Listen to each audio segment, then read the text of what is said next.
ایک استاذ کو ایک باپ ہوتا ہے کہ میرا بیٹا مجھ سے زیادہ نام کمائے، اور ایک استاذ وہ اتنی محنت سے پڑھاتا ہے، اتنی کوششیں کرتا ہے، اس کے ذہن میں دل میں یہی خیال ہوتا ہے کہ میرا شاگرد جو ہے اپنا نام روشن کرے۔ حضرات، ایک ماں باپ کو بھی بہت زیادہ خوشی ہوتی ہے اور ایک استاذ کو بھی بہت زیادہ خوشی ہوتی ہے، اور ایک علم کی ایسی روشنی ہے کہ حضرات محترم کے علم جو ہے نہ گھٹتا ہے نہ کسی کے مٹانے سے مٹتا ہے، بلکہ حضرات علم وہ نور ہے کہ جو بھی آتا ہے حضرات وہ خود روشن ہو جاتا ہے اور اس کے چراغ میں کوئی بھی کمی نہیں آتی اور اضافہ ہوتا ہے۔ حضرات، جیسے کہ میں نے جمعے میں بتایا، یہ قرآن کیا ہے؟ اللہ تعالیٰ فرمائے گا قیامت کا دن ہوگا، فرشتوں سے فرمائے گا اے فرشتوں ان لوگوں کو لے کے آؤ جو دنیا میں رہ کر قرآن سے محبت کیا کرتے تھے، جو قرآن کی تلاوت کیا کرتے تھے۔ فرشتے عرض کریں گے مولا اے رب العالمین، اے خالق کائنات، ان کی پہچان کیا ہے؟ حضرات دیکھیں، جو قرآن سے محبت کرتے ہیں، جو قرآن کو سینے سے لگاتے ہیں، فرشتے عرض کریں گے مولا ان کی پہچان کیا ہے؟ اللہ فرمائے گا اے میرے فرشتوں جاؤ، جن کے منہ سے مشک و عنبر کی خوشبو آ رہی ہے وہی قرآن والے ہیں، وہی قرآن والے ہیں۔ اور حضرات آپ نے سنا کہ دو بچے ہوتے ہیں، یہ قرآن ایک ایسی چیز ہے کہ جو مرنے کے بعد دو بچے ہوتے ہیں۔ حضرات ایک بچہ وہ ہوتا ہے جو اسکول میں جاتا ہے، کم سے کم اتنا اپنے آپ کو کر لیں، اپنے بچوں کو اتنا قابل کر لیں کہ ہمارا بچہ کم سے کم قرآن شریف کو پڑھ لے، کم سے کم ہمارے مرنے کے بعد حضرات ہمیں کسی ضرورت نہ پڑے، کسی دوسرے کا کوئی بھروسہ نہیں ہے،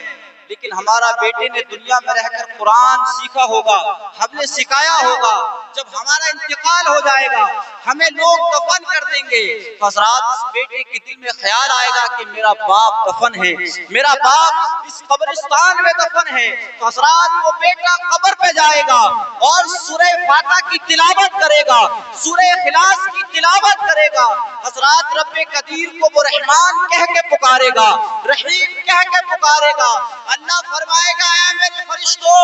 دیکھو یہ قرآن اپنے باپ کی قبر پہ پڑھ رہا ہے، اے فرشتوں تم گواہ ہو جاؤ، میں نے اس کے باپ کی بخشش فرما دی ہے۔ اللہ تعالیٰ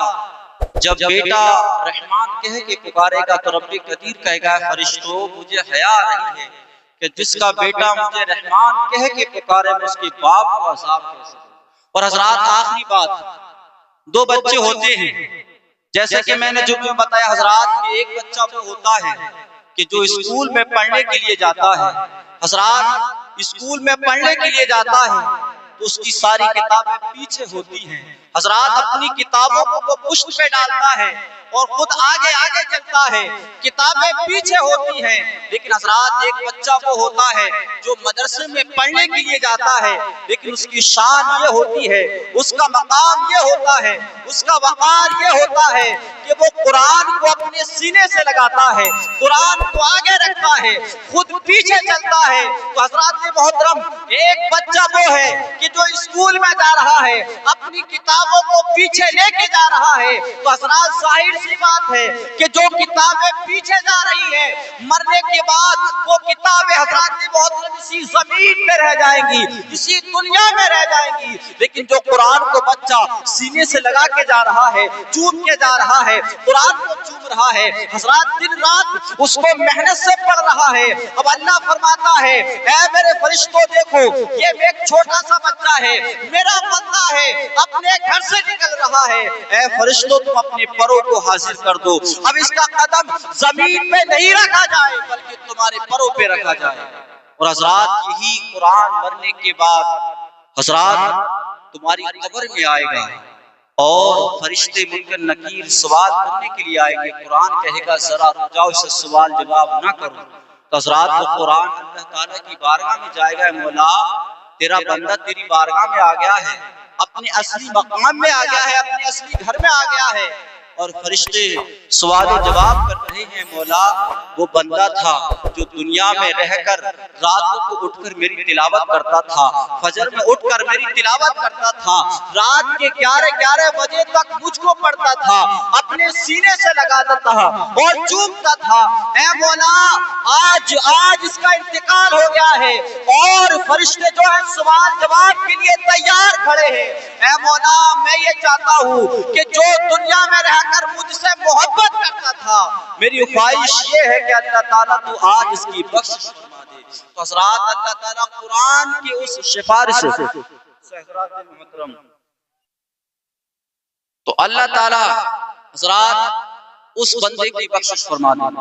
تو حضرات اللہ نے فرمایا وَعَلَّمَ آدَمَ الْأَسْمَاءَ كُلَّهَا ثُمَّ عَرَضَهُمْ عَلَى الْمَلَائِكَةِ فَقَالَ أَنبِئُونِي بِأَسْمَاءِ هَؤُلَاءِ إِن كُنتُمْ صَادِقِينَ۔ جب اللہ تعالیٰ نے فرشتے عرض کر رہے تھے، آخری بات ہے، فرشتے عرض کر رہے تھے مولا تو انسان کو خلیفہ بنا رہا ہے، انسان کو خلیفہ بنا رہا ہے، اگر خلیفہ بنانا ہے تو ہمیں بنا۔ تو اللہ نے فرمایا اے فرشتوں تمہارے سامنے ساری چیزیں یہ موجود ہیں۔ حضرات اللہ نے فرمایا فرشتوں تم ان ساری چیزوں کا نام بتاؤ۔ فرشتے حضرات محترم عرض کرنے لگے مولا ہمیں اس کا علم نہیں ہے۔ تو اللہ نے فرمایا اے آدم علیہ السلام تم ان ساری چیزوں کا نام بتاؤ۔ وَعَلَّمَ آدَمَ الْأَسْمَاءَ، تو حضرت آدم علیہ السلام نے ساری چیزوں کے نام بتا دیے، فرشتے رہ گئے، فرشتے دیکھ رہے تھے۔ تو حضرات محترم حضرت آدم علیہ السلام کو جو فضیلت ملی تھی وہ علم کی بنیاد پر ملی تھی، علم کی بنیاد پر حضرت آدم علیہ السلام کو فضیلت ملی تھی۔ حضرات اپنے بچوں کو پڑھائیں، چاہے کہیں بھی پڑھائیں، اور دل میں رضا ہو صرف خدا کی، ہم خدا کے لیے پڑھا رہے ہیں، خدا کی رضا کے لیے پڑھا رہے ہیں، اس کے رسول کے لیے پڑھا رہے ہیں۔ تو حضرات آخری بات یہی ہے کہ ہم اور آپ اللہ تعالیٰ کی بارگاہ میں دعا کریں کہ اللہ تعالیٰ ہم سب کو زیادہ سے زیادہ علم دین سکھانے کی توفیق عطا فرمائے اور قرآن پہ عمل کرنے کی توفیق عطا فرمائے۔ استاذوں کی دعا کریں، اگر آپ اپنے ماں باپ کی خدمت کریں گے اور وہ ماں آپ کے لیے دعا کرتے ہیں انشاءاللہ تو اللہ تعالیٰ سمندروں میں بھی راستے بنا دیتا ہے،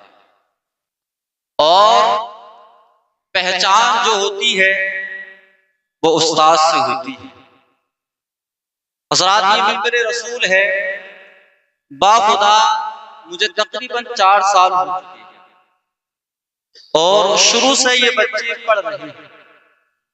اور 8 لڑکے حفظ والے ہیں، اس میں سے 3 مکمل ہو کر اللہ نے چاہا اس میں سے ایک بچہ حافظ کونے انشاءاللہ اس سال اور اللہ نے چاہا اگلے سال کو 2 اور 3 انشاءاللہ 2 یا 3 اور بچے نکل جائیں گے اگر ہم اور آپ